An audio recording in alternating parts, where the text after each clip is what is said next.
Story 1: The Shadow in San Diego.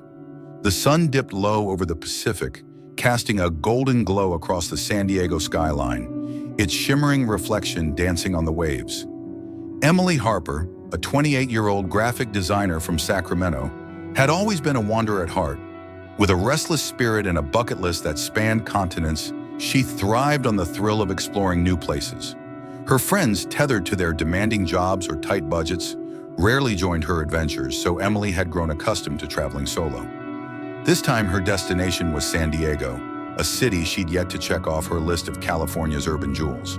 She'd visited Los Angeles, San Francisco, and even the quieter charm of Santa Barbara, but San Diego had eluded her until now. Emily's flight landed at San Diego International Airport on a crisp autumn afternoon, the kind where the air carried a faint, salty tang from the nearby ocean. She stepped off the plane, her carry-on slung over her shoulder, her heart buzzing with the familiar excitement of a new adventure. The plan was simple: a week in a mid-range hotel near downtown, a few days exploring Balboa Park, the Gaslamp Quarter, and maybe a sunset at La Jolla Cove. She'd booked a room at the Harborview Inn, a sleek but unpretentious hotel just a short walk from the bustling heart of the city. Its online reviews promised clean rooms, friendly staff, and proximity to the waterfront, perfect for a solo traveler like her. As she stepped into the lobby, the space hummed with quiet activity. A chandelier cast soft light across the marble floor, and the faint murmur of conversation mingled with the clink of coffee cups from the attached cafe. Emily approached the check-in desk, where a young woman with a warm smile greeted her. "Welcome to the Harborview, Miss Harper. We've got you on the second floor, room 214. Enjoy your stay." The woman handed her a key card, and Emily felt the familiar thrill of settling into a new place. She turned toward the elevators, her rolling suitcase trailing behind her, when a voice broke her focus. "Need a hand with those bags?" The voice was smooth, friendly, with a hint of a southern drawl. Emily turned to see a man standing near the lobby's lounge area, his posture casual but attentive. He was in his mid-30s, she guessed, with neatly combed dark hair and a navy blazer that gave him a polished, almost businesslike air. His smile was disarming, the kind that made you feel like you'd known him for years. "Oh, that's kind of you," Emily replied, hesitating for a moment. She was used to handling things herself, but the suitcase was heavy, and she'd been traveling all day. "Sure, I'd appreciate it." The man introduced himself as David, extending a hand. His grip was firm but not overbearing, and his eyes, a deep hazel, held hers just a fraction longer than necessary. "First time in San Diego?" he asked as they walked toward the elevator. "Yeah, it's been on my list forever," Emily said, relaxing into the conversation. "I've hit most of the big cities in California, but this one's new." "You?" "Second time," David said, pressing the elevator button. "I was here a couple of years ago for a conference. Loved it so much I had to come back. You traveling alone?" Emily nodded, a little guarded, but still charmed by his easy demeanor. "Yeah, my friends are always too busy or broke to tag along, so I'm used to it. Just me and my camera this time." The elevator doors slid open, and David gestured for her to step in first. As they ascended to the second floor, he asked about her plans, where she was from, how long she'd be staying, what she hoped to see. His questions were polite, curious, but something about his attentiveness made Emily's instincts tingle. She brushed it off as travel fatigue. After all, she'd always been cautious, maybe overly so, as a solo female traveler. When they reached her room, David set her suitcase just outside the door. "Well, Emily, it was great meeting you. Enjoy San Diego. Maybe I'll see you around the hotel." He flashed that warm smile again before turning down the hallway, his footsteps echoing softly on the carpet. "Thanks again," Emily called after him, unlocking her door and stepping inside. The room was cozy, with a view of the city's twinkling lights beyond the window.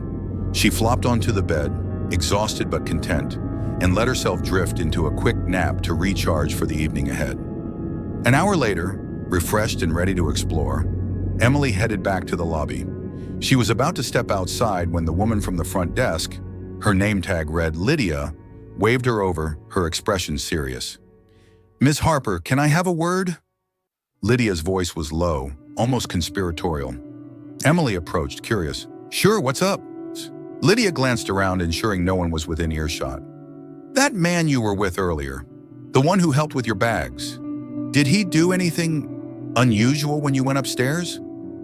Emily frowned, her stomach tightening. No, he just carried my suitcase to my room and left. Why? Lydia's eyes narrowed. I noticed him standing outside the hotel for a while before you arrived. He came in right after you did, like he was following you. I'm not saying he's dangerous, but I'm pretty sure he's not a guest here. If you see him again, I'd steer clear, just to be safe. The words hit Emily like a cold wave. She replayed the encounter in her mind. David's charm, his questions, the way he'd lingered just a moment too long. Had she misread him? Thanks for the heads up, she said, her voice steady despite the unease creeping into her chest. I'll keep an eye out. Lydia nodded, her expression softening. Just be careful, okay? San Diego's great, but any city can have its weirdos. Emily forced a smile and stepped outside, the evening air cool against her skin. The gas lamp quarter was alive with energy. Street musicians strumming guitars, neon signs buzzing, the hum of laughter spilling from bars and restaurants. She wandered through the streets, snapping photos of Victorian buildings and colorful murals, but Lydia's warning gnawed at her. Was David just a friendly stranger, or was there something more sinister at play? She shook off the thought, determined to enjoy her trip. After all, she'd traveled alone plenty of times and knew how to stay vigilant. Back at the hotel a few hours later, Emily decided to freshen up before dinner. She showered, changed into a light sweater and jeans, and lay on the bed for another quick rest. The city's energy had invigorated her, but the long day was catching up. She was just drifting off when a soft knock at the door jolted her awake. A quiet male voice followed, muffled through the wood. Housekeeping. Emily sat up, her pulse quickening. Housekeeping? She hadn't requested it, and it was her first day in the room. Maybe it was a mistake, a mix-up with another guest. She crept to the door and peered through the peephole. The hallway was empty, the dim lighting casting long shadows on the carpet. Her heart thudded as she stood frozen, waiting for another knock. None came. The silence felt heavier than the knock itself. Emily's mind raced back to David. His hazel eyes, his easy smile, the way he'd known exactly which floor she was on. Was it him? She grabbed her phone and dialed the front desk, her voice trembling slightly as she asked if housekeeping had been sent to her room. The clerk, a different one from earlier, confirmed they hadn't. Do you want me to send someone up to check on you? The clerk asked, concern evident in her tone. Yes, please, Emily said, her grip tightening on the phone. 5 minutes later, a hotel maid arrived, a kind-faced woman in her 50s named Maria. Emily explained the situation, her words tumbling out in a rush. Maria listened patiently, her presence calming. I'll let the staff know to keep an eye out, she said. You did the right thing calling us. Try to enjoy your evening, okay? Emily thanked her and left for dinner, her nerves still frayed. She chose a lively seafood restaurant in the Gaslamp Quarter, hoping the crowd and clatter of plates would drown out her unease. The meal was delicious, grilled mahi-mahi with a citrus glaze, but she couldn't shake the feeling of being watched.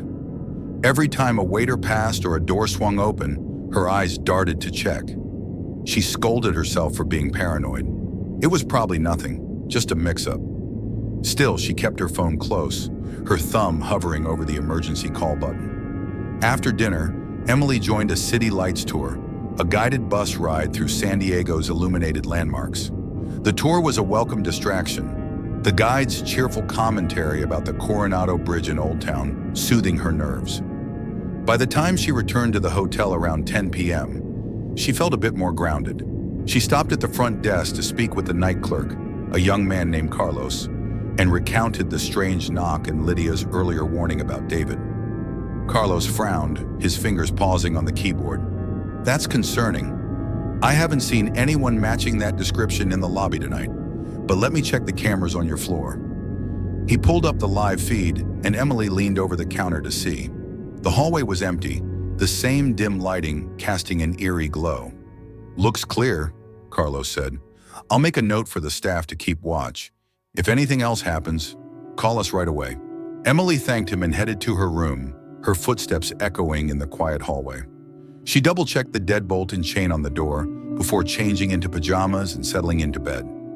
The TV flickered on, a late-night talk show providing background noise as she tried to relax. Her eyelids grew heavy, the host's laughter blending into a dreamlike haze. She was half asleep when a faint sound jolted her senses. A soft click, like a door latch releasing. Her eyes snapped open, but she didn't move. The room was dark, the TV's glow casting shifting shadows on the walls. She held her breath, listening. The mattress creaked, a subtle shift of weight on the other side of the bed. Her heart pounded, her body frozen with dread. Slowly she turned her head, her eyes adjusting to the dim light. There, at the edge of the bed, was a figure, a man in a black ski mask and a baseball cap, his gloved hand reaching toward her. Panic surged through her. She screamed, a raw, guttural sound, and scrambled backward, her back hitting the headboard. The man lunged, his hand clamping over her mouth to silence her. His grip was strong, his breath hot against her face. Emily thrashed, her nails clawing at his arm, her legs kicking wildly. She managed to wrench her face free and screamed again, "Help! Somebody help!" The man cursed under his breath, his movements frantic as he tried to restrain her. But Emily fought with every ounce of strength, her adrenaline-fueled desperation giving her an edge. A loud knock at the door startled them both. "Hello? Is everything okay?" A woman's voice called from the hallway. Emily screamed again, "Help me!" The man froze, his hand still gripping her arm. The knocking grew more insistent, and he seemed to realize the situation was slipping out of his control. He released her, bolted to the door, and yanked it open. A woman, another guest, Emily later learned, stood in the hallway, her eyes wide with shock. The man shoved her to the ground and sprinted toward the stairwell, his footsteps echoing as he disappeared. The woman scrambled to her feet and rushed into the room. "Are you okay?"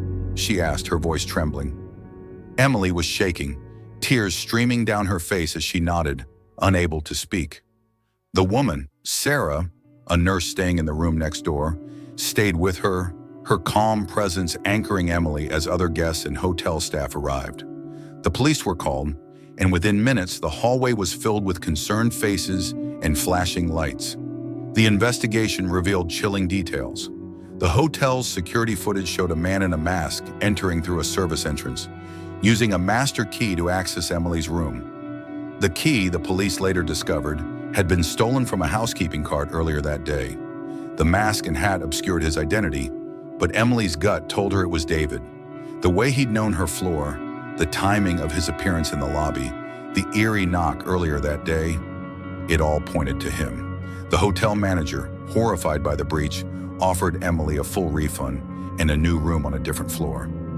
She accepted, though sleep eluded her that night. The police took her statement, reviewed the footage, and promised to follow up. But without a clear image of the man's face, the case was shaky. Emily spent the rest of her trip trying to reclaim the joy of exploration, visiting the San Diego Zoo and strolling along the Embarcadero. But the incident cast a long shadow. Every unfamiliar face felt like a threat, every noise a potential danger. When she returned home to Sacramento, Emily filed a formal complaint with the hotel chain, though she stopped short of pressing charges. The trauma lingered, a weight she carried in quiet moments. She hadn't heard from the police since, and the man was never identified or caught.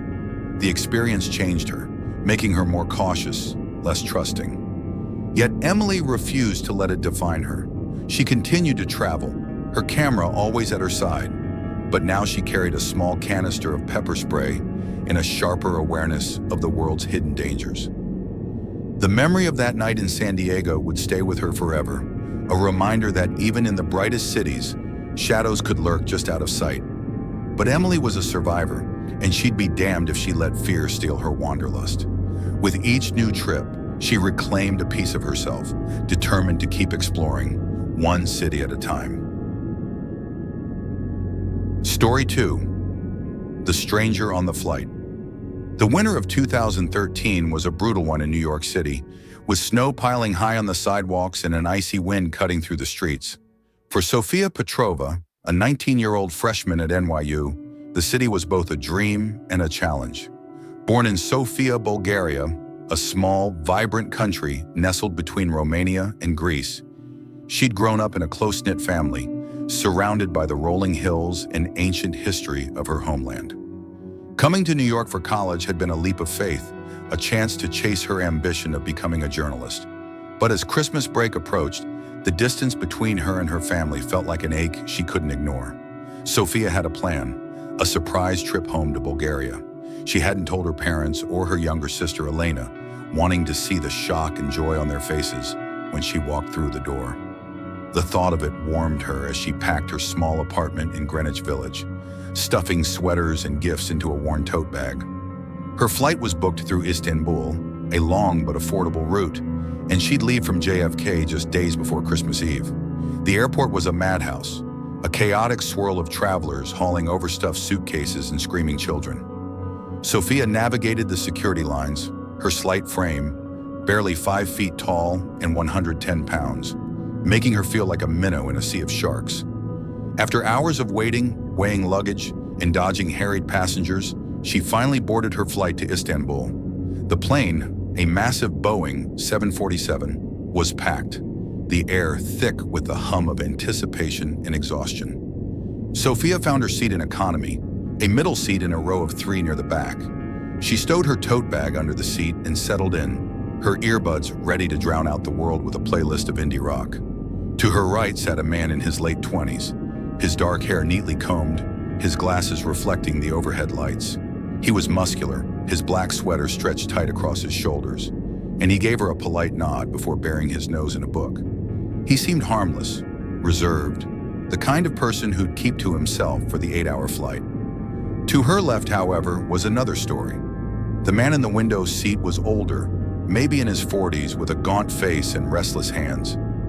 His hair was a greasy blonde, and his clothes, faded jeans and a worn jacket, looked like they'd seen better days. He fidgeted constantly, muttering to himself in a language Sofia couldn't place. His elbow brushed hers once, twice, each time sending a shiver of discomfort through her. She shifted closer to the man on her right, trying to focus on her music. As the plane climbed into the night sky, Sofia tried to distract herself with thoughts of home. The smell of her mother's banitsa baking, the laughter of her sister as they decorated the Christmas tree. But the man to her left, whom she'd mentally dubbed creepy guy, kept pulling her attention. His muttering grew louder, his fingers picking at the skin on his arm until it reddened. She caught him glancing at her, his eyes darting away when she met his gaze. She told herself he was just nervous, maybe a bad flyer, but the unease settled in her gut like a stone. Halfway through the flight, Sofia was watching American Horror Story, Asylum on her phone, the eerie visuals of the mental institution pulling her in. She was engrossed when Creepy Guy spoke, his voice low and gravelly. "Why do you watch that garbage? It's all wrong about people like us." Sofia froze, her thumb pausing the show. She turned to him, her heart rate spiking. "Excuse me?" she said, her voice sharper than she intended. He leaned closer, his breath sour. "That show. It makes people like us look crazy. The ones who do things. Skin people alive, kill them. It's not like that. We're not all nuts, you know. Everyone's got a little of that in them."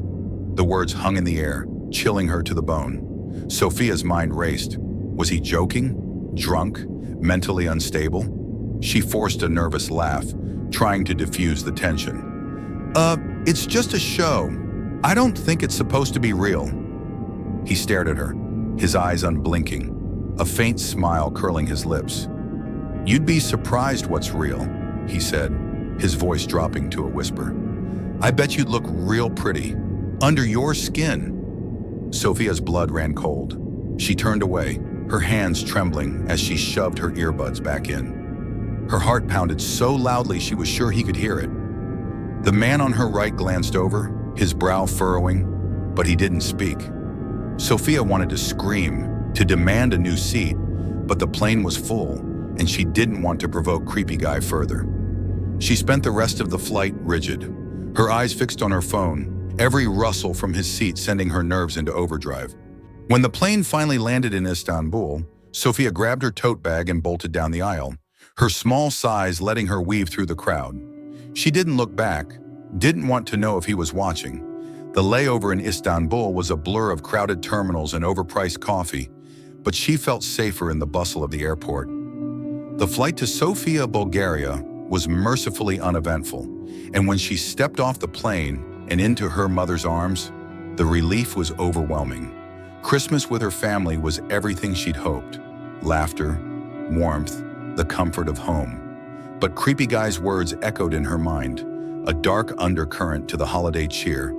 She tried to push it aside, focusing on her sister's stories and her father's bad jokes, but the memory lingered like a bruise.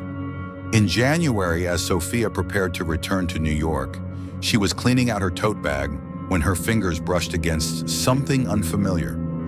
A folded piece of paper tucked into a side pocket. Her stomach dropped as she opened it.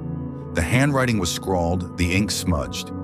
"I wish I could see what you look like under your skin. Keep watching your shows. Maybe I'll find you again." Sophia's knees buckled. She sank onto her bed, the note trembling in her hands. Had he slipped it into her bag while she slept? The thought made her skin crawl.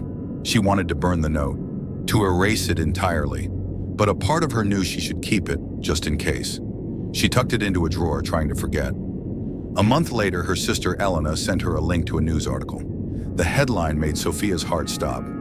"Istanbul man arrested for string of violent crimes." The article described a man in his 40s, apprehended for multiple counts of rape, attempted rape, kidnapping, and first-degree murder. The grainy photo showed a familiar face, gaunt, blonde, with cold, unblinking eyes. It was him. Creepy Guy. Sophia felt sick, the room spinning as she read the details. The man, identified as Viktor Kuznetsov, had a history of stalking and violence, targeting women in airports and on flights. He'd been caught after a failed kidnapping attempt in Istanbul, his DNA linking him to several unsolved cases. The note in Sophia's bag was evidence, a chilling reminder of how close she'd come to danger. She contacted the authorities, sending them a photo of the note and a detailed account of her encounter. The police confirmed Kuznetsov was in custody, but the case was ongoing, and Sophia's testimony might be needed later. The knowledge that he was behind bars brought some relief, but it didn't erase the fear. For years, Sophia avoided holiday travel, opting to stay in New York or visit friends closer to home. The experience had shaken her, but it also fueled her determination to become a journalist, to tell stories that expose the darkness lurking in plain sight. Sophia kept the note, a grim reminder of her survival. She'd faced a monster and walked away, and that strength carried her forward, one story at a time. Story 3. The Jungle's Edge. The winter of 2018 was a relentless beast in Chicago, with snowdrifts piling high and temperatures plunging below zero. For Jake Sullivan, a 32-year-old graphic designer, and his girlfriend Claire Nguyen, a 29-year-old pediatric nurse, the cold was a perfect excuse to escape. They'd been dating for 2 years, their relationship a steady anchor amidst the chaos of their demanding jobs. When Claire suggested a week-long getaway to a beach resort in Mexico, Jake jumped at the idea. Crystal blue waters, warm sand, and endless margaritas sounded like paradise compared to the icy streets of their city. They chose a resort in the Riviera Maya, a sprawling, all-inclusive haven called Azul Paraíso. The online photos promised luxury on a budget: 3 pools, a buffet that could feed an army, and a beachfront location that looked like it belonged in a postcard. The package was a steal, even including unlimited drinks and group excursions. Jake and Claire booked their flights, packed their swimsuits, and landed in Cancun on a balmy December afternoon. The sun a welcome shock after Chicago's gray gloom. The resort lived up to its hype. The lobby was a tropical oasis, with palm trees framing a marble fountain and the scent of hibiscus lingering in the air. Their room overlooked the ocean, the waves crashing rhythmically against the shore. For the first 2 days, they did nothing but relax, lounging by the pool, sipping piña coladas, and indulging in the buffet's endless tacos. Claire, with her infectious laugh and knack for striking up conversations, made friends with other guests, while Jake, more reserved, was content to soak in the sun and watch her shine. By the 3rd day, they were itching for adventure. The resort's manicured grounds were perfect, But the surrounding area, lush jungle and winding coastal roads, called to them. Over breakfast, they decided to rent a car and explore. A resort shuttle dropped them at a nearby rental agency, a small outfit in a town about 5 miles away. The clerk, a cheerful man named Miguel, handed them the keys to a Ford Fiesta, the only car available. "Stick to the main roads," he warned, his smile fading slightly. "The jungle can be unpredictable." Jake nodded, though he didn't think much of the warning at the time. He and Claire were seasoned travelers, having road tripped through the Rockies and camped in Yellowstone. A little drive along the coast seemed tame by comparison. They set off, the Fiesta's engine humming as they cruised south along the coastal highway, the turquoise ocean on one side and dense jungle on the other. The road was dotted with resorts, but beyond them, the landscape felt wild, untouched. They reached Tulum, a city they'd heard about from friends who raved about its bohemian vibe and ancient ruins. But the reality was less glamorous. Crowded streets, honking scooters, and a gritty edge that didn't match the Instagram hype. Disappointed, they turned back north, passing the same resorts and jungle stretches. That's when Claire spotted a dirt road branching off into the greenery. "Let's see where it goes," she said, her eyes sparkling with curiosity. Jake hesitated. Miguel said to stick to the main roads. "Oh, come on," Claire teased, nudging his arm. "It's just a little detour. We'll be fine." Against his better judgment, Jake turned onto the dirt road. The jungle closed in around them, the canopy blocking out the sun, casting the path in dappled shadows. The road was wide but uneven, the Fiesta bouncing over ruts as they drove deeper. The scenery was breathtaking, vines draping from trees, the air thick with the scent of earth and leaves. But Claire's enthusiasm waned. "Maybe we shouldn't be out here," she said, her voice tight. "This car's a rental. What if we mess it up?" Jake agreed, and they executed a 3-point turn, the tires crunching on gravel. They were halfway back to the main road when 3 men stepped out from the jungle, blocking their path. Jake's heart sank. "Oh no," Claire whispered, her hand gripping his arm. The men were rough-looking, their clothes stained with dirt, their faces weathered. One approached Jake's window, his expression unreadable. Jake lowered the window a crack, his instincts screaming to keep it closed. The man spoke rapidly in Spanish, his tone sharp. "No hablo español," Jake said, his voice steady despite the adrenaline coursing through him. The man's eyes narrowed, and he switched to broken English. "Money! Give money!" Another man approached Claire's window, tapping on the glass, while the third moved toward the front of the car, his hand slipping into his pocket. Jake saw the glint of a knife as the man pulled it out, its blade catching the faint light. "Hold on," Jake muttered to Claire, slamming his foot on the gas. The Fiesta lurched forward, kicking up dust as the men shouted and gave chase. Claire screamed, clutching the door handle as they sped away. The men's yells faded, unable to keep up with the car. Jake didn't slow down until they reached the main road, his knuckles white on the steering wheel. They drove straight to the resort, parking the Fiesta in the lot and vowing not to touch it again. The encounter had shaken them, the reality of their vulnerability sinking in. They spent the evening by the pool, trying to reclaim the vacation's carefree vibe, but the fear lingered. The next day, a resort worker named Rosa recommended a nearby cenote, a natural sinkhole filled with crystal clear water. "It's safe, very popular," she assured them. Eager to salvage their trip, Jake and Claire decided to give the car one more chance. They followed Rosa's directions to another dirt road, this one closer to the resort and marked with signs for the cenote. They parked at the end of the path, relieved to see a wooden sign confirming they were in the right place. The trail to the cenote was stunning, a winding path through the jungle lined with vibrant flowers and the distant call of birds. But as they walked, a prickle of unease crept up Jake's spine. The jungle was too quiet, the air too still. Claire grabbed his hand, her voice low. "Do you hear that?" Jake listened. Rustling, faint but distinct, came from the underbrush. Footsteps, too deliberate to be an animal. Before he could respond, a man stepped onto the path ahead, his clothes tattered, his eyes fixed on them. He spoke in Spanish, gesturing for them to follow. "Cenote," he said, his English halting. "Come with me." Jake and Claire exchanged a glance. their earlier encounter fresh in their minds. They followed cautiously, but the man veered off the signed path, leading them deeper into the jungle. Claire tugged Jake's arm, her eyes wide as she pointed to the man's back pocket. A knife handle protruded, its blade glinting ominously. "Run!" Jake whispered, pushing Claire ahead. They sprinted back toward the car, branches snapping underfoot. The man shouted, his footsteps pounding behind them. They reached the Fiesta just as three other figures emerged from the jungle, their faces obscured by hats and scarves. They lunged for the car doors, hammering on the windows with fists and what looked like a rock.